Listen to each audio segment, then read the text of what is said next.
Salutations à vous qui venez assister au dernier chapitre de l'histoire de l'Holoknight.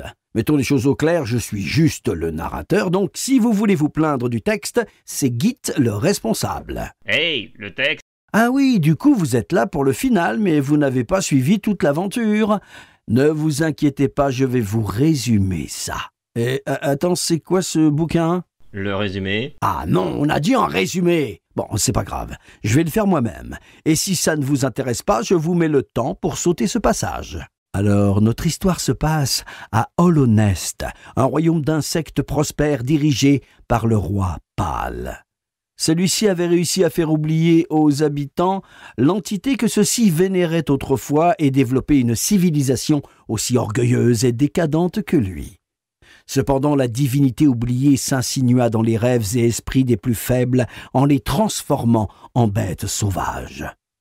Le roi créa alors un chevalier fait à partir du vide des abysses pour contenir ce fléau. Il s'appelait l'Holoknight.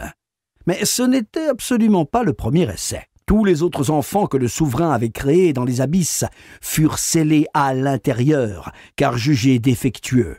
L'un d'eux est notre petit chevalier, on ne sait pas comment il est sorti, mais on va dire qu'on s'en fout. Ce qu'on sait par contre, c'est que l'Holoknight a été scellé avec la source de l'infection dans un œuf, dans un temple lui-même scellé par les rêves des trois plus grands esprits de l'époque, eux-mêmes scellés à travers le royaume. On peut reconnaître qu'avant de disparaître, le roi Pâle n'avait pas simplifié la tâche de son ennemi. Mais il n'avait pas prévu que notre petit protagoniste essaierait de remplacer l'Holoknight. En chemin, il rencontrera Ornay, protectrice des restes du royaume. Celle-ci l'aidera indirectement à devenir assez fort pour devenir digne de porter le même nom que l'Holoknight.